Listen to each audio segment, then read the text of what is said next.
नमस्कार मित्रों। यदि हमारी नीयत अच्छी है और मकसद सही है तो किसी न किसी रूप में ईश्वर हमारी मदद ज़रूर करते हैं। किसी को देने के लिए सबसे अच्छा उपहार उसकी भावनाओं को समझना और उन्हें सम्मान देना है।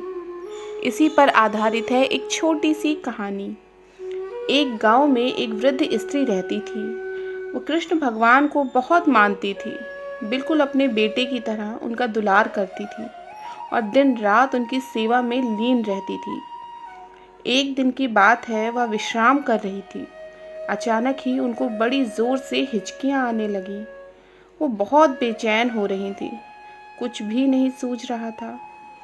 तभी उनकी पुत्री जो पास के ही गांव में रहती थी वहां आई।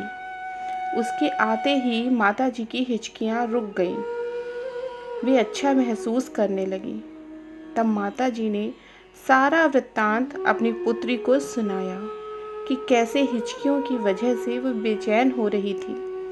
तब उनकी पुत्री ने कहा, माँ, मैं तुम्हें सच्चे मन से याद कर रही थी, इसी कारण तुम्हें हिचकियाँ आ रही थी।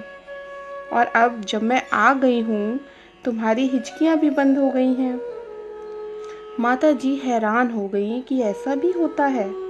पुत्री ने कहा, जब भी हम किसी को सच्चे मन से याद करते हैं तो हमारे अपनों को हिचकियां आने लगती हैं।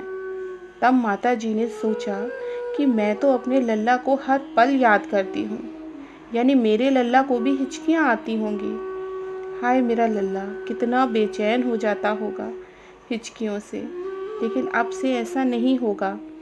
मैं उसे याद ही नहीं करूँगी, उसे ज़रा सी भी परेशानी नहीं होने दूंगी। उसी दिन से माताजी ने अपने लल्ला को अपनी पुत्री को दे दिया और उसी दिन से उन्हें याद करना छोड़ दिया। ऐसा करते हुए महीनों बीत गए। एक दिन जब माताजी सो रही थी तो साक्षात भगवान कृष्ण उनके सपने में आए और माताजी के पैर पकड़कर खुशी से रोने लगे। माताजी तुरंत जाग गईं और प्रभु को प्रणाम करके बोली, प्रभु, आप तो उनको भी नहीं मिलते जो आपका दिन रात ध्यान लगाते हैं। फिर मैंने तो आपको याद करना भी छोड़ दिया, फिर भी आप मुझ पर दया करके मुझे दर्शन देने आए हैं।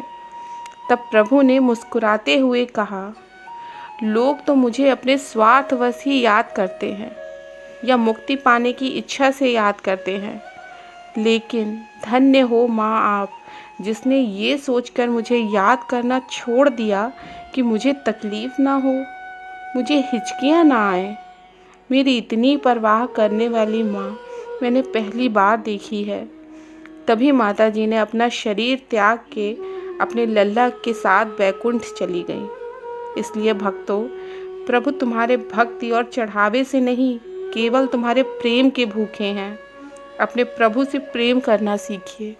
कहिए राधे राधे।